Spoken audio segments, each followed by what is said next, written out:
I'm Ed Jackson from Atlanta, Georgia, and been from the South all my life.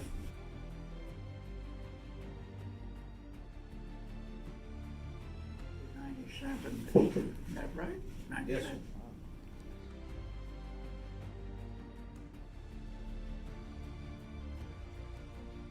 Well, I graduated from high school, and that was at the beginning of the war. And I went to the movies, and they had these short things about enlisting in the service and all. And this plane came swooping down, and out came Jimmy Stewart. And he said, if you pass this 2-year exam, college exam, you can join now, and you will be part of the Army Air Force.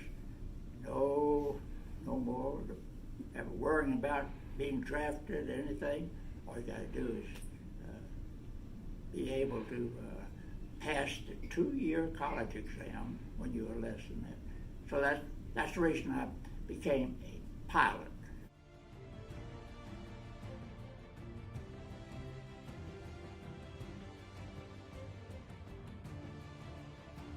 You won't believe it, but the first place we signed up in Atlanta, got on the train, and the first place they sent us was Miami Beach. That's a heck of a start to a career.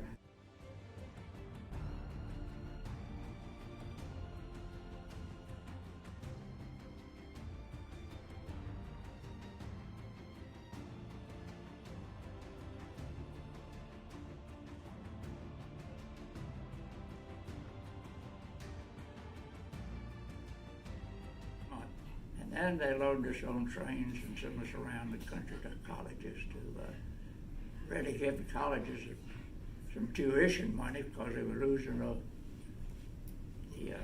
men and boy students. So that gave them some money to take in all these cadets at the college.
Although some people say he's just a crazy guy, to her he means a million other things.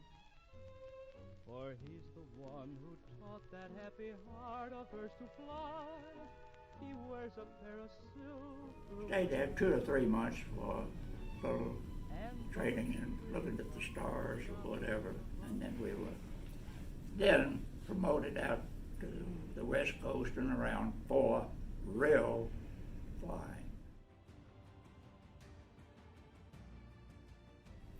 Well, that was just a hope. But, I mean, everybody assumed he was going to be a bombardier. You can't do anything else, you can be a bombardier. And the next was navigator, and then pilot training as far as being promoted and feeling like you were hot stuff. So, but it was just, we went in as a big group, and our training over a year, 1 year usually, we pretty well stayed together. We split up some from at promotion time every 30 or 60 days until we finally graduated, and then we were sorted to various crews formed around the country and formed crews, and from that the crews went overseas for the rest of the war. Yeah. All of that was leading up to finally having a crew, and there was students from bombardiers, navigators. I guess some that washed out completely, got us past, got back in somewhere. That's all you work for, is that crew getting promoted through the training and staying together when you were sent overseas.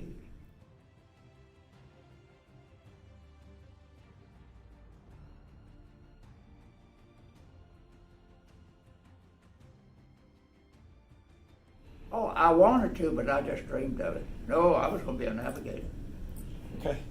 Well, if I'm a CPA, now that should show you what my life was. Navigation, I was qualified for navigation, none of this pilot stuff.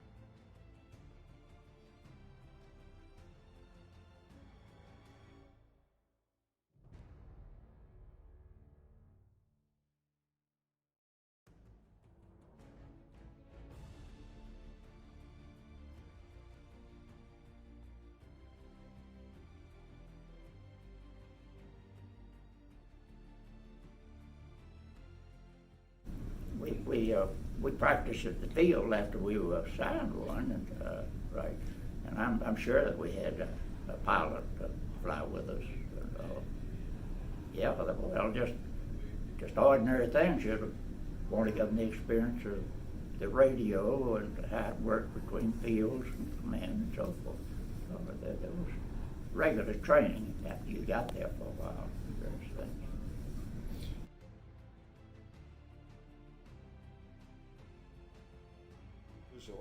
Well, it was our own crew. I mean, that was fellas I'd been flying with ever since Miami Beach, so there was nothing new. And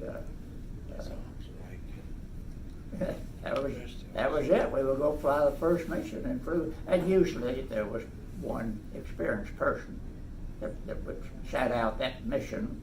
Maybe the tail gunner or someone doesn't fly, and that's an experienced guy pick up the credit for a mission by just filling in that way.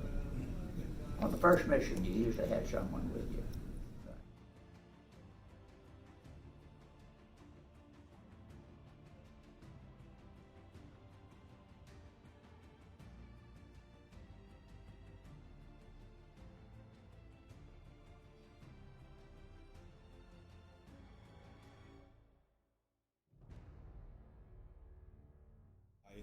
In total? I was in 22.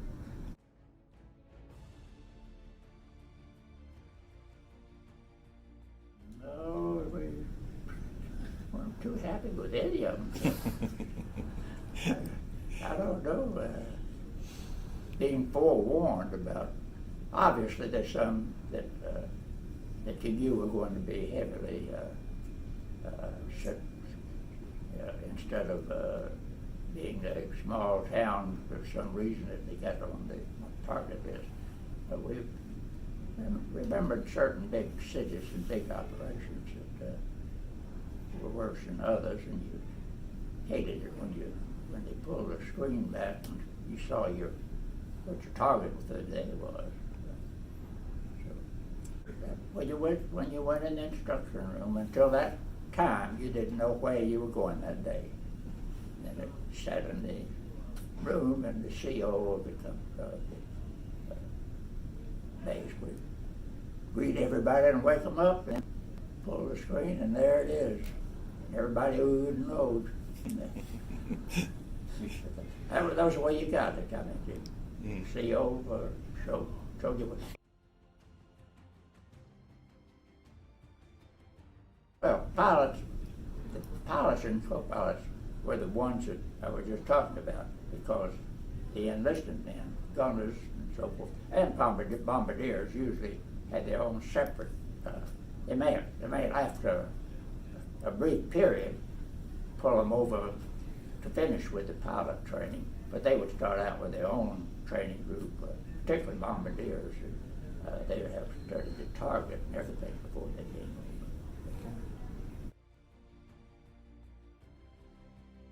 Oh, yeah, the officers' club is automatic. I mean, that was it. Every time you flew, when you landed, why, you were always ready to go to the officers' club. drinking or eating or what. They'd go sit down in the hut. And they didn't have a pass to go to the village or the town, so officers probably did. Yeah, we had passes, all right. Various times during the war, passes were easier to get than otherwise, just because of the missions and the type of the war. But yeah, we had. We used, when we got a pass for a pass, for instance, well, usually it would be 3 days, long enough to get to London to have a nice time. So you wasn't going to waste a pass. Not going down to London. So, right, that was usually the area that we went to.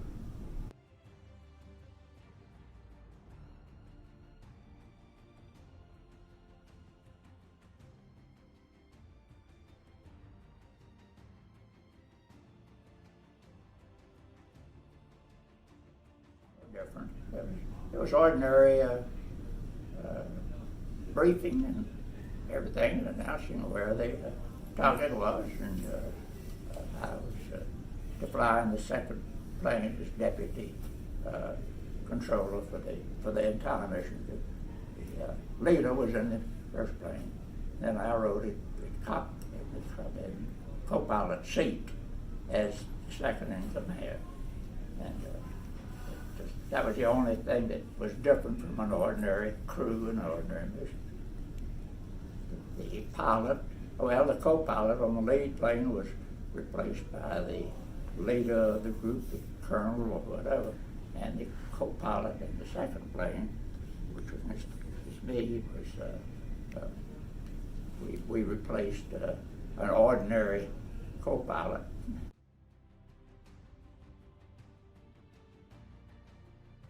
We flew into Austria, and where the French and other soldiers were in they released that, saved that particular camp. The Germans took it over, and then the Americans came in, and those particular soldiers, there were so many of them to be sent back to their home country and all. Then the B-7, the 8th Air Force devoted its B-17s to maybe 2 crewmen, maybe 2 pilot, co-pilot, and a crewman to go to fly into Austria or wherever and load it with prisoners of war that had been released. And by having plywood in the bomb bay and around, I could pack it in pretty good as far as bringing them home. All back to France. We just fly them back to France and unload them there in France and let them worry about them from then on, and we go back to another load. But that was the war was, I guess, technically over. There was a period of time, the fighting was over and so forth.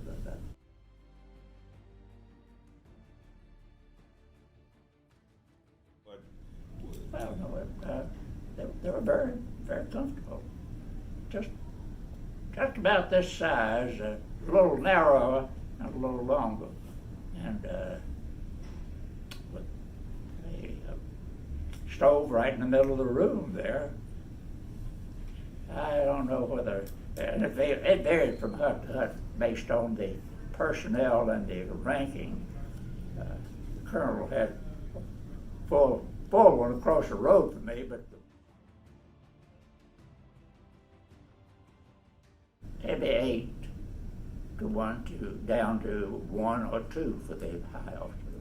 Usually at least 8, 4 down each side, and aisle and stove in the middle of the room.